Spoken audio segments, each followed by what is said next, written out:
warahmatullahi wabarakatuh.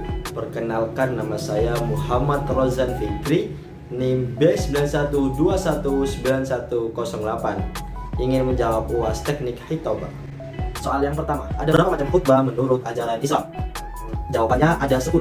Di antaranya khutbah Jumat, khutbah Idul Adha, khutbah Idul Fitri, khutbah nikah, khutbah istisqa, khutbah gerhana matahari, khutbah gerhana bulan, khutbah yaumuz zina, khutbah yaumun nahr, dan yang terakhir khutbah yaumul arafah. Selanjutnya soal nomor 2. Apa yang dimaksud dengan khutbah yaumuz zina, yaumun nahr, dan yaumul arafah? Yang pertama adalah khutbah yaumuz zina, yakni khutbah perayaan bagi mereka untuk melakukan penampilan terbaiknya dan berhias diri pada setiap hari Asyura, tepatnya hari Sabtu. Dan kedua adalah khutbah yaumun nahr, yakni khutbah sebagai permulaan syariat dalam penyembelihan hewan kurban, tepatnya pada tanggal 10 Zulhijjah atau yang sering kita sebut Idul Adha.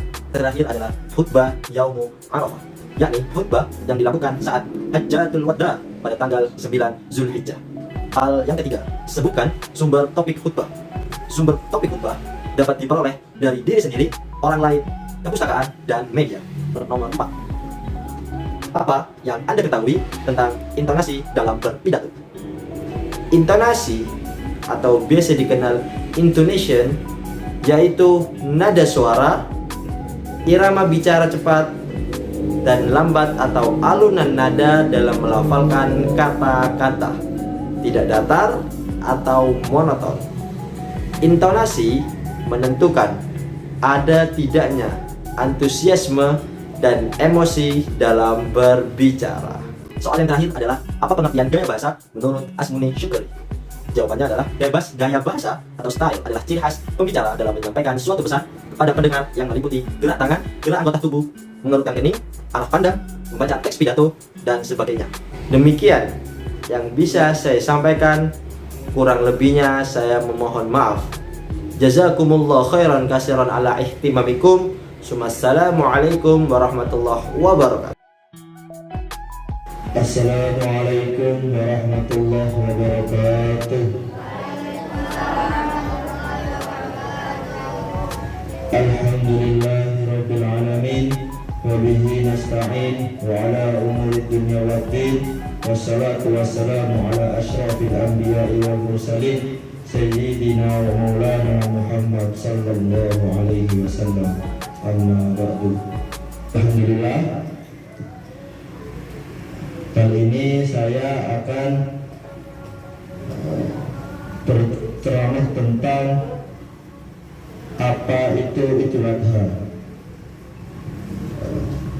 Kita ketahui bahwa kita sering melaksanakan sholat Idul Adha, tapi banyak dari kita yang tidak mengetahui makna sesungguhnya Idul Adha itu apa. Nah, saya mau bertanya kepada seluruh jamaah, Idul Adha itu dilaksanakan pada hari apa Ibu? Ada yang tahu? Biasanya kita kan menyebutnya hari tasyrik. Nah, hari tasyrik itu apa Bu? Ada yang tahu?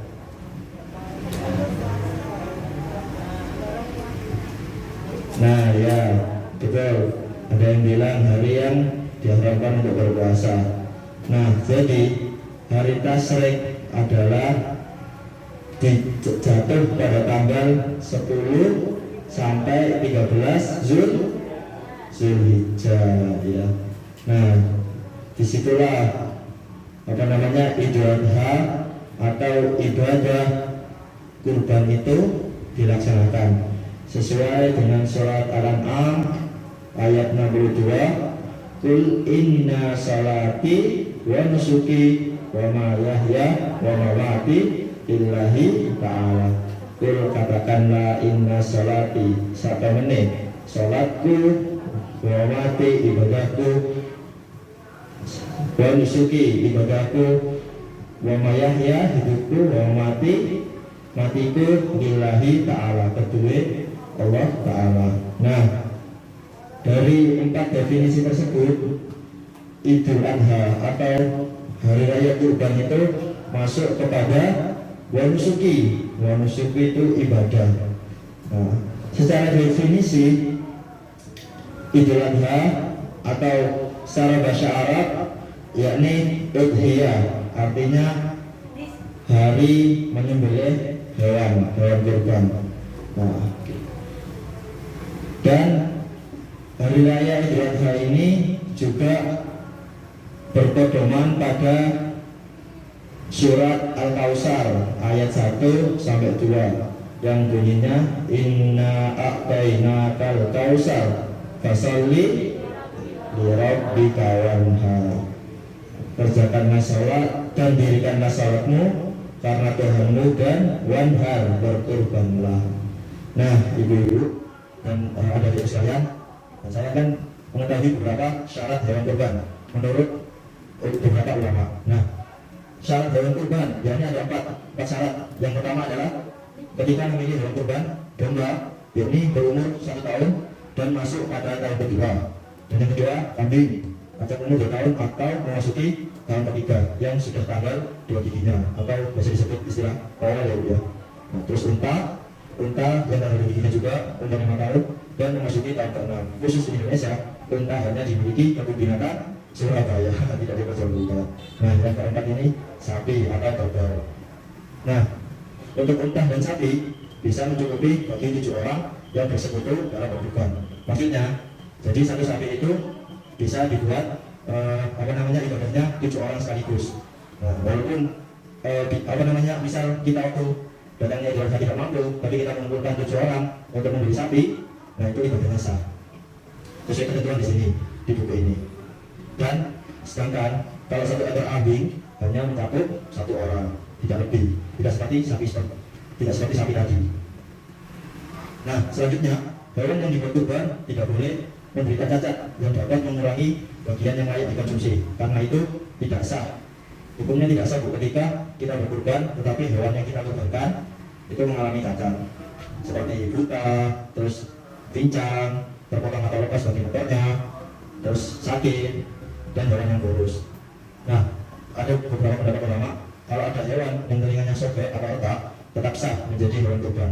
Kemudian untuk hewan yang sebelumnya sehat tapi pada waktu penyembelihan memiliki cacat tidak bisa digunakan berkurban. Nah, misalkan kita mesti kalau di Idul Adha itu kan kadang ada teman kita itu ada yang inisiatif untuk membeli jauh-jauh hari, karena kalau sudah dekat-dekat hari kan harganya lebih mahal ya.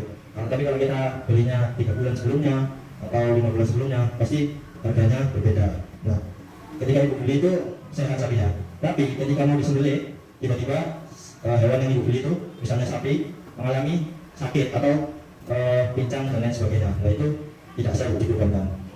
Jadi ya pengetahuan, jadi kalau misal ibu belinya jauh-jauh hari, setidaknya setiap 1 bulan sekali dicek hewannya itu sehat atau enggak, diberi makan atau enggak, sama yang memiliki usaha sapi tadi. Nah, yang ketiga, waktu pelaksanaan kurban.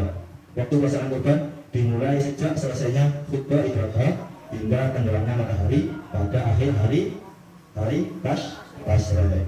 Sedangkan yang paling utama adalah setelah salat dan khutbah Idul Adha. Yang paling afdal menyembelih hewan kurban itu setelah Idul Adha atau setelah melaksanakan ibadah salat Idul Adha. Nah, yang keempat ada beberapa sunnah dalam menyembelih kurban. Yang pertama, bagi laki-laki sebaiknya hewan kurban disembelih sendiri, sedangkan perempuan diwajibkan oleh orang lain.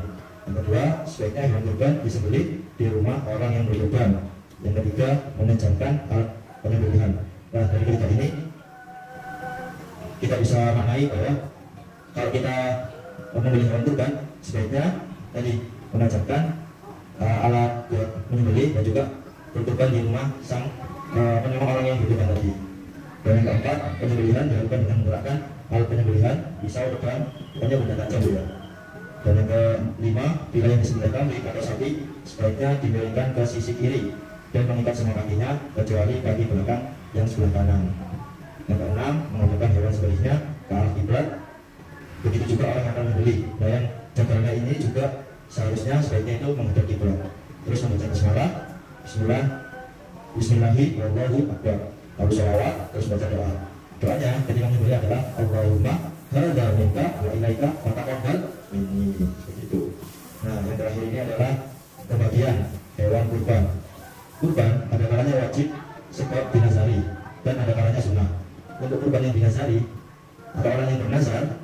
dagingnya harus disedekahkan dalam keadaan mentah. Bagi orang yang berkorban atau orang-orang yang berada di bawah tanggung jawabnya, tidak boleh memakan daging korban yang dinazari. Bila sudah terlanjur, maka harus mengganti sesuai harga daging yang telah dimakan.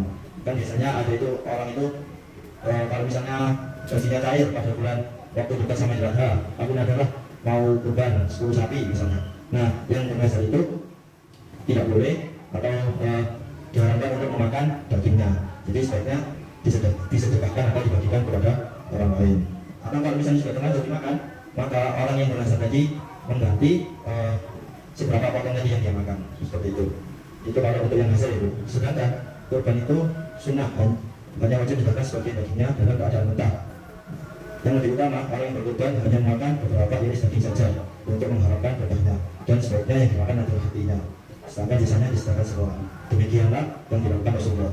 Kalau kita berkorban tapi niatnya kurban tidak niat nazar, maka sesuai yang dilakukan Rasulullah, yakni memakan sebagiannya untuk mendapat berkah, dan yang dimakan sebaiknya adalah hatinya, mau hatinya sapi, hatinya kambing, pokoknya yang kita kurbankan tadi. Dan sepertiganya dibagikan ini ada sebagian orang berpendapat daging kurban dibagi menjadi 3 bagian, sepertiga dimakan sendiri, sepertiga disedekahkan kepada fakir miskin dalam keadaan mentah, dan sepertiga lagi diberikan kepada orang yang mampu, baik diberikan dalam keadaan mentah maupun keadaan matang. Dalam hal ini kategori orang yang mampu adalah setiap orang yang memiliki uang senilai hewan kurban dan memiliki kecukupan memenuhi kewajiban dalam sehari semalam. Nah, jadi tadi dalam pembagian hewan kurban ada 3, yakni sepertiga untuk fakir, sepertiga untuk diri sendiri ataupun kurban, dan sepertiga untuk orang yang mampu. Nah, kalau untuk orang yang fakir, dagingnya boleh tidak dimakan alias dijual. Tapi kalau untuk orang yang mampu, diharapkan tidak diperbolehkan untuk menjualnya lagi, seperti itu. Karena orang yang berkurban itu harus menjual sebagian dari hewan kurbannya, baik berupa daging, bulu atau kulit. Dan juga menjadikan kulit hewan kurban sebagai upah kepada pemotong jagal misalnya, meskipun kurbannya itu sunnah. Bagi kurban yang telah diterima oleh orang fakir, ya, boleh dijual atau diberikan kepada orang lain. Sedangkan daging yang diterima orang mampu tidak boleh dijual. Nah, biasanya kan kita kalau berkurban kan ikut panitia. Nah, itu hukumnya gimana kalau misalnya ikut panitia? Nah, kalau ikut panitia kan biasanya sudah dibagingin, jadi sudah dikirim dagingnya dan lain sebagainya. Nah, nanti untuk sisanya kepala atau ekor itu urusan panitia. Dan tidak haramkan panitia, karena kan yang berkurban bukan panitia. Panitia kan sebagai fasilitator dalam melaksanakan kurban atau memudahkan pengurban ini untuk melaksanakan ibadah kurban. Seperti itu, ibu-ibu. Mungkin ada yang ingin ditanyakan terkait ibadah kurban atau Idul Adha ini, monggo.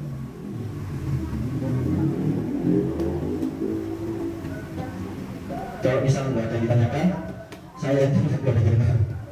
Jadi ibu-ibu sekalian, dari penjelasan saya mau bertanya kepada ibu-ibu, Idul Adha itu atau melaksanakan kurban itu hukumnya apa, ibu-ibu? Apa? Yang bareng, yang kemadanya sunnah, ya benar, sunnah dan wajib bagi orang yang mampu. Sunnah memang ibadahnya sunnah, tapi sebaiknya kalau kita mampu atau kita memiliki dana yang cukup, dalam artian dana tersebut itu tidak dibuat hal yang lain. Misal saya punya dana 1 juta, nah 1 juta ini nggak saya buat makan, nggak saya buat nginep, nggak saya buat apa-apa, jadi nganggur gitu. Nah itu kan mampu untuk diberikan hewan kurban daging, hewan kurban domba atau kambing. Nah sebenarnya diberikan. Tapi kalau misalnya kehidupan 1 juta saya itu saya buat makan, misalnya saya buat ngekos dan lain sebagainya, maka disunahkan dalam berkurban.